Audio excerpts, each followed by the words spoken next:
Olá, tudo bem? Bem-vindo ao canal Viver de Renda.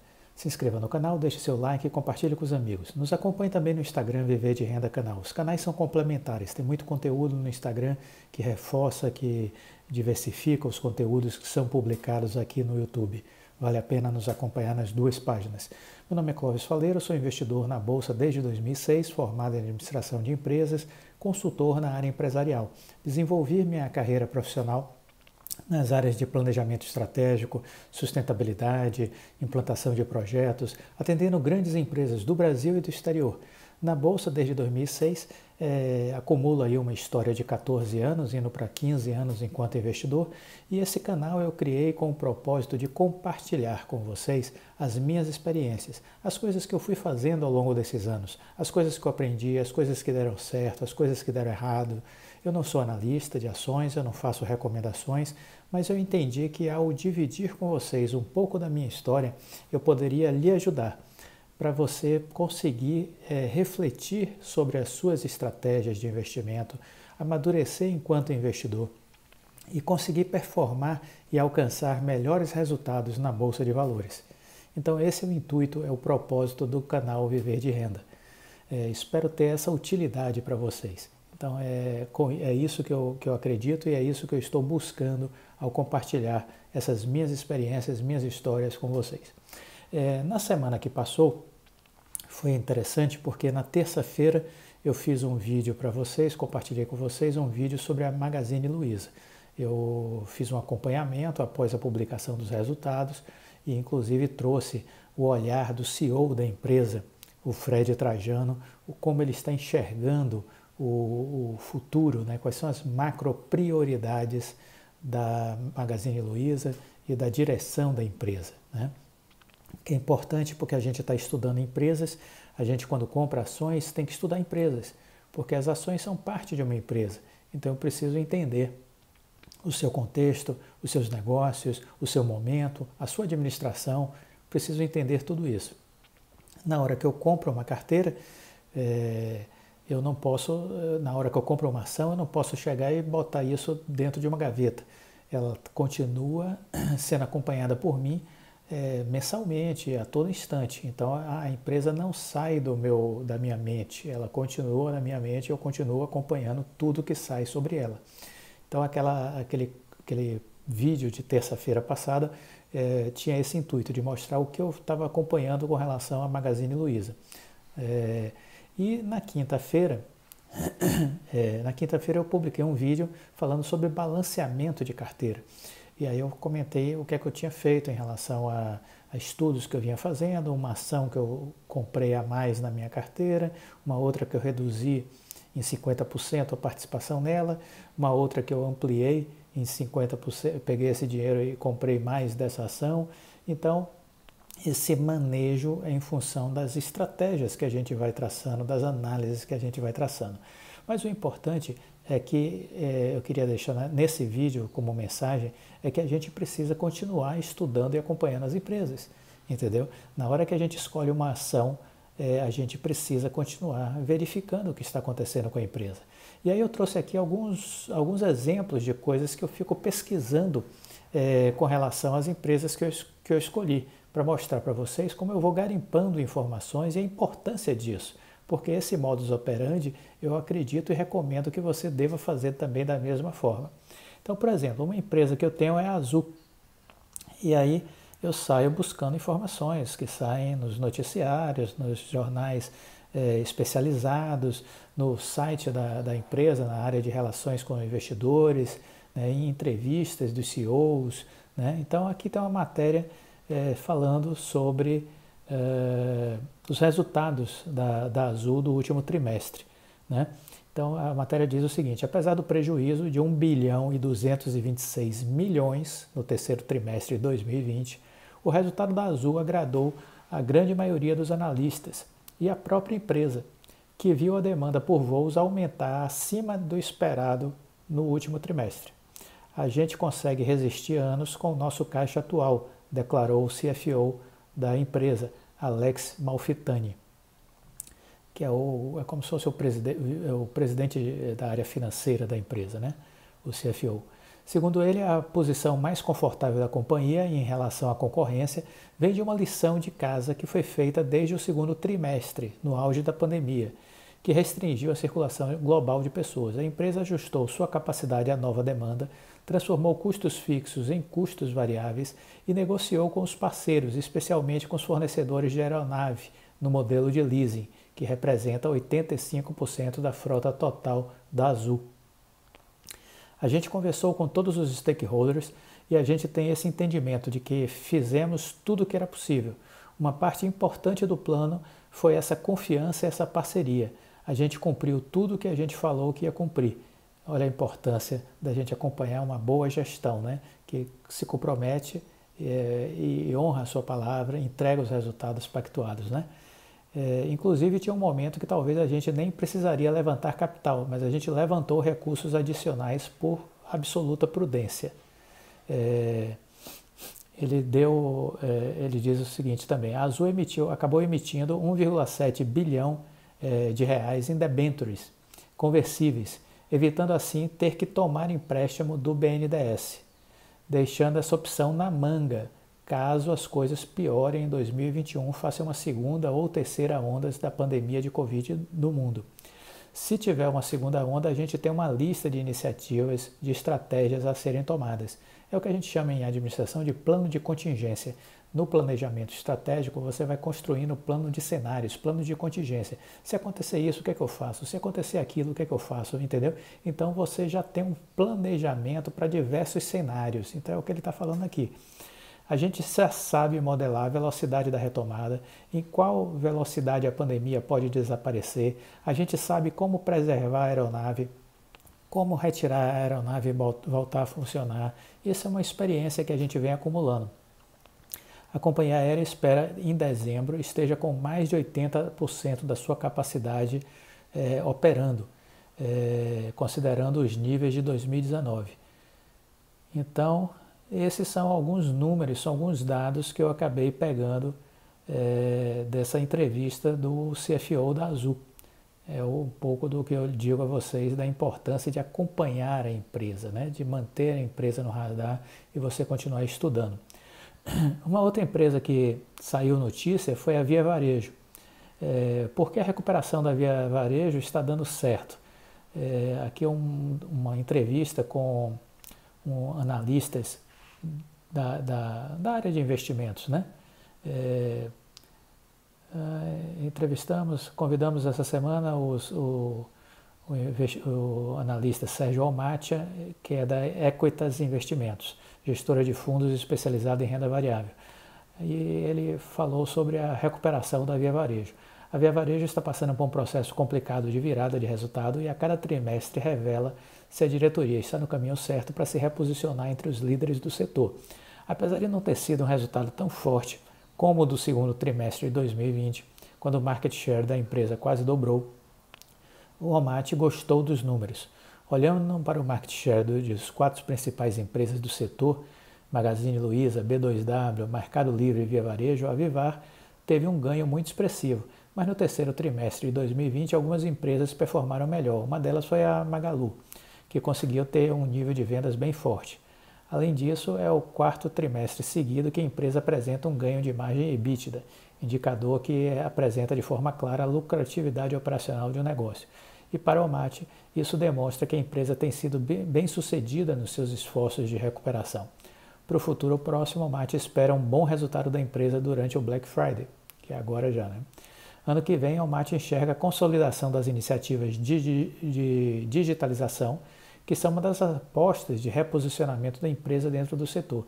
A Via Varejo é uma das últimas empresas que está investindo forte nessa área de e-commerce, né? Ela ficou para trás em relação aos seus concorrentes.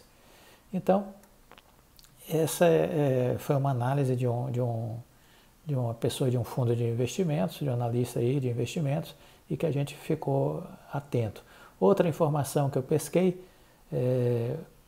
tem um título de Como a Via Varejo arrumou a casa, virou o jogo e voltou a dar lucros. Essa matéria saiu no Estadão.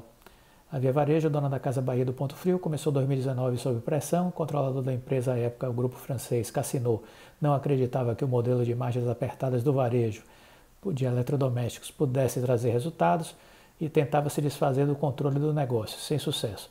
Dezenas de companhias do Brasil e do mundo eram apontadas como potenciais compradoras, mas no fim das contas o negócio acabou voltando para os controladores antigos, que era a família Klein. Foi o ponto de partida de um plano de virada corporativa que vem impressionando os analistas e investidores. A situação da empresa, há apenas 18 meses atrás, era de terra arrasada. Lembra o diretor de operações, Abel Vieira. Não tinha crachá para fazer a identificação das pessoas que chegavam. Imagine como estava a empresa. Faltavam cadeiras para os clientes serem atendidos nas lojas. Os vendedores do Ponto Frio compravam camisa vermelha para trabalhar, pois a direção não vinha repondo o uniforme. Estava tudo abandonado. Imagine, né? Parece piada uma história dessa, né? A saída do Cassino se deu em um leilão de ações na Bolsa em junho de 2019. Os papéis foram comprados pela família Klein e por fundos de investimento, em uma operação organizada pela XP. Era preciso mudar muita coisa e rápido.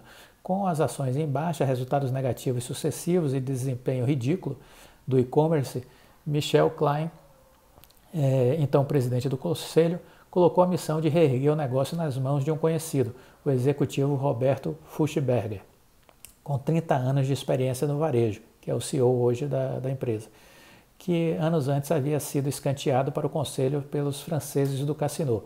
Enquanto a dona da Casas Bahia se afundava em decisões equivocadas, como a separação do e-commerce de negócios do negócio de lojas físicas, o Magazine Luiza apostava na multicanalidade e virou a queridinha do mercado. Já a terceira força do mercado de eletrodomésticos do país é a máquina de vendas, provava que tudo poderia desmoronar. Dona da Ricardo Elétrico e da Insinuante, a companhia afundou e teve de ser repassada a especialistas em negócios em dificuldade. A máquina de vendas, hoje em recuperação judicial, fechou a maioria das lojas e demitiu milhares de funcionários. No meio dos dois exemplos extremos, a Via Varejo conseguiu até agora pender para o lado mais positivo. De junho de 2019 para cá, a fatia das vendas pela internet mais do que dobrou. Chegou a 40% no terceiro trimestre deste ano, quando a empresa registrou receita recorde. O lucro líquido atingiu 590 milhões, revertendo um prejuízo de 346 milhões no mesmo período de 2019. Os investidores reagiram às mudanças e a dona das Casas Bahia acumulava até há poucos dias uma alta de 60% na Bolsa Paulista. O resultado, porém, ainda é pálido em relação ao papel da Magalu, que já sobe mais de 100% na mesma comparação. E vale destacar aí que o novo CEO, o Fuchsberger, tem várias prioridades. Importante dizer que nomes escolhidos, né, o primeiro dia do novo presidente se desenrolou da seguinte forma: 15 diretores foram demitidos para abrir espaço para uma nova equipe quando ele assumiu. A primeira urgência era unir o faturamento das vendas físicas e virtuais. A segunda foi consertar o e-commerce. Apesar de representar apenas 18% do negócio, era um mar de problemas porque era operado totalmente às cegas. Se acontecia um problema e o cliente não recebia o produto, a gente não conseguia identificar onde havia ocorrido a falha, se no centro de distribuição, no estoque ou no envio. Enquanto fazia reparo nas lojas físicas, encomendava crachás de funcionários, comprava uniformes, tentava reativar o ânimo do pessoal da loja, gastando pouco. O time se debruçou sobre sua principal missão: garantir que a Black Friday, que havia se tornado a principal data do varejo, não repetisse o desastre do ano anterior, quando a empresa se viu afogada em um mar de reclamações.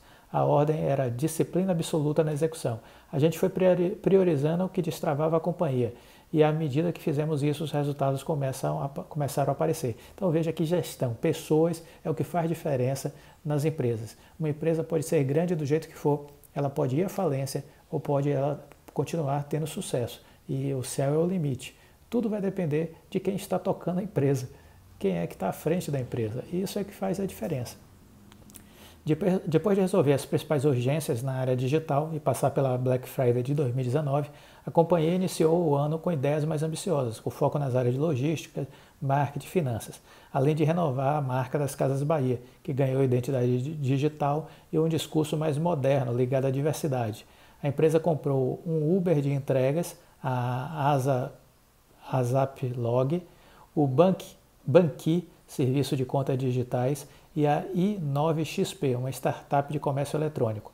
Neste mês virou sócia da Distrito, um hub de inovação para identificar mais rapidamente oportunidades de aquisição. Então veja essa pegada que a Via Varejo está seguindo, que foi lá atrás seguida pela Magazine Luiza, né? Para o fundador da consultoria de varejo Gouveia, Marcos Gouveia de Souza, o grande acerto da Via Varejo foi investir em pessoas do ramo. A maior parte do time de executivos já havia trabalhado anteriormente em um conjunto de varejistas, inclusive da Magazine Luiza, que tinham participado de todo o processo de digitalização da empresa. Então eles souberam tirar gente altamente competente de outras redes e ao mesmo tempo adaptar esse ímpeto varejista à realidade digital, que era o que faltava para eles. Não que o caminho tenha sido sem percalços, o Michael Klein deixou o conselho em abril deste ano, sendo substituído pelo filho Rafael. Segundo a empresa, a mudança estava programada, apesar de ter ocorrido menos de um ano após a família ter assumido a companhia. Mas fontes do mercado apontam uma disputa interna. Em meio à pandemia, as Casas Bahia estavam à frente de renegociações agressivas de valores de aluguel e como os Klein são os donos de boa parte desses imóveis, isso teria incomodado o agora ex-presidente do conselho. Para 2021, a ordem é continuar com o pé no acelerador. Uma das prioridades é o marketplace. Ele admite que o Magalu está bem mais adiantado no segmento, o CEO, o Fuchsberger. No entanto, ainda no primeiro trimestre, a companhia pretende acelerar a estratégia. No entanto, ainda nos primeiros trimestres, a companhia pretende acelerar essa estratégia e oferecer mini-hubs de distribuição aos vendedores terceirizados. Das cerca de 1.000 lojas da Casa Bahia do Ponto Frio, cerca de 500 estão sendo usadas para agilizar a entrega de produtos comprados pelo e-commerce. O ano que vem deve marcar também o reposicionamento da marca Ponto Frio. Então veja, são notícias que saem nos jornais, que saem no Valor Econômico, no Estadão, na Exame, na Infomoney, e que a gente vai então norteando o nosso acompanhamento. Uma outra ação que eu acabei comprando foi a PetroRio. E por que eu comprei a PetroRio? Em primeiro lugar, porque a PetroRio é uma produtora de petróleo e eu sempre gostei desse ativo, né, o petróleo. Ele caiu, a commodity acabou sendo influenciada pela pandemia, caiu, né, mas está iniciando uma curva de recuperação e isso é importante. Entre Petrobras e Prio, eu prefiro a Prio, porque eu prefiro ficar fora de estatais. Então a Petrobras, como os políticos podem a qualquer momento tomá-la de assalto, como já fizeram no passado, eu prefiro então a empresa privada. Ela é uma produtora de petróleo que compra campos maduros, essa é uma característica dela. Então ela já compra campos de petróleo que já estão sendo explorados, portanto possuem um baixo risco de exploração. Diferente, por exemplo, da OGX, lembra do Eike Batista, que comprava campos de petróleo e que não sabia se performaria bem aquele campo. Esse foi o grande problema da OGX, né? Muitos campos não corresponderam às expectativas que eram elevadas, né? Então a Prio vende um commodity, ele não tem o poder sobre o preço de venda do seu produto, que é o petróleo, mas o seu foco principal da empresa é redução de custos. Eles fazem isso muito bem, eles cortam os custos. Então a Prio investe em aumentar a produção dos seus campos, dessa forma ele reduz os custos por barril de petróleo, reduz a quantidade de pessoas, reduz embarcações de apoio, viagem de helicóptero, aproveita melhor os seus recursos. Fazendo esse trabalho, acaba tendo uma margem de lucro maior, né? Então é isso que explica o êxito da Prio. Ela é influenciada pelo dólar, né? A alta do dólar influencia na sua equação de negócios e, obviamente, o volume de produção de petróleo e os custos nessa produção, né? São variáveis importantes. Então, essa empresa, ela me chamou a atenção e eu resolvi comprá-la, né? Acreditando numa retomada aí de alta do petróleo e na sua estratégia, né? Na sua estratégia. Acreditamos no seu valuation. E aí, na semana seguinte, aí foi uma casualidade, entendeu? Eu comprei a ação e aí depois, logo na semana seguinte que eu tinha comprado, a ação anunciou a compra de 2 campos do pré-sal. E com isso as ações explodiram, né? Foi uma sessão que a Prio teve uma alta de 30% num único dia, exatamente após o anúncio da compra de 2 campos de petróleo. E por que isso teve esse impacto tão grande? Porque são campos já com produção conhecida, entendeu? E que vai permitir uma sinergia com outros campos que a PetroRio possui. Então ela acabou fazendo a aquisição desses blocos do campo de Wahoo e do campo de Itaipu também, né? Então ele tornou-se sujeito, enfim, aqui está a matéria falando, né, que segundo o comunicado, o Wahoo tem um potencial para produzir mais de 140 milhões de barris e com o outro também tem uma grande perspectiva. Essa transação está sujeita ainda a aprovações regulatórias e outras condições. O Bradesco BBI destaca que a aquisição será uma boa oportunidade de ingressar na operação e entregar ganhos de eficiência de custos consideráveis. O negócio também representa um aumento considerável na produção, que deve permitir à empresa aumentar sua produção de 40 mil barris por dia para 52 mil barris por dia. Além disso, se a empresa acabar comprando a Albacora, como recentemente foi comentado na mídia, a Prio se consolidará como uma das 5 maiores produtoras de petróleo do Brasil. Então, essas notícias, né, acabaram dando uma grande explosão no resultado da empresa. Tá? Outra matéria foi no Brasil Journal, falando sobre essa compra, né? PetroRio compra o Wahoo e da British Petroleum e pode dobrar de tamanho. Então a PetroRio está comprando a participação em 2 campos de petróleo, que era da British Petroleum, uma transação que descreveu como a melhor taxa interna de retorno da história da empresa. A empresa vai pagar 100 milhões pelos 35,7% que a British Petroleum detém no campo de Wahoo, que tem recursos estimados de 150 milhões de barris. É um campo ainda pré-operacional, foi descoberto em 2008 e repassado à British Petroleum. O pulo do gato, como o Wahoo fica apenas a 35 quilômetros do campo de Frade, onde a PetroRio já tem um FPSO, que é um navio que recebe e armazena óleo, a empresa fará os 2 campos compartilhar a mesma infraestrutura. Então, o que vai reduzir drasticamente os custos de exploração e vai exponencializar o seu retorno, né? Então, isso é a grande estratégia. A francesa Total e indiana BV detém outros 64,3% do campo. Se as 3 sócias racharem os custos de desenvolvimento do campo, a transação aumentará as reservas e produção da PetroRio em 30%. Mas se as parceiras não tiverem interesse e a PetroRio desenvolver o campo sozinha, ela ficará com 100% do CAPEX e 100% da produção, adicionando de 40 a 45 mil barris dia a uma empresa que hoje produz 27 mil barris dia. O desenvolvimento deve levar 3 anos e consumir 800 milhões de dólares.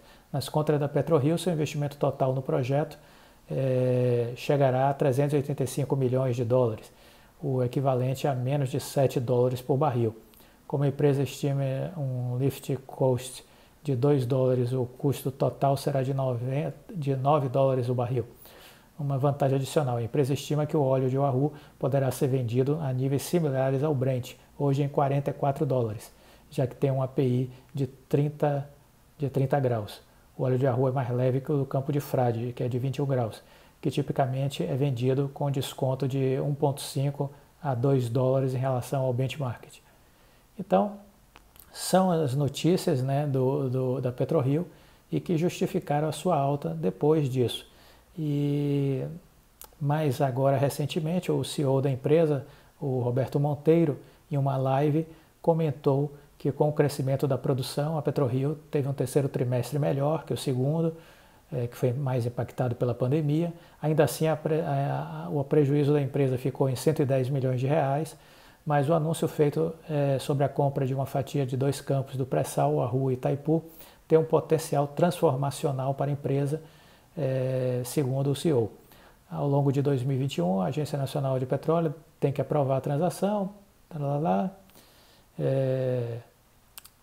e aí ele fala também que com relação à questão aí de investimentos, né, a gente tem duas saídas para levantar os recursos do negócio. A primeira delas é endividamento, que a gente deveria ir então para uma linha de Project Finance, considerando aí um pré-pagamento de exportação, como trade, ou até mesmo ressuscitar essa emissão de bond que nós fomos ao mercado e decidimos não ir à frente por causa dos custos. E tem uma segunda vertente, que é o aumento de capital, que é uma coisa que é cada vez mais factível e possível, vamos dizer assim, na nossa estrutura. Então eles estão cogitando esses investimentos ou via levantamento de recursos externos, endividamento, ou com aumento de capital da empresa, né? Então a gente em nenhum momento vai deixar que esse investimento vire um problema para a empresa.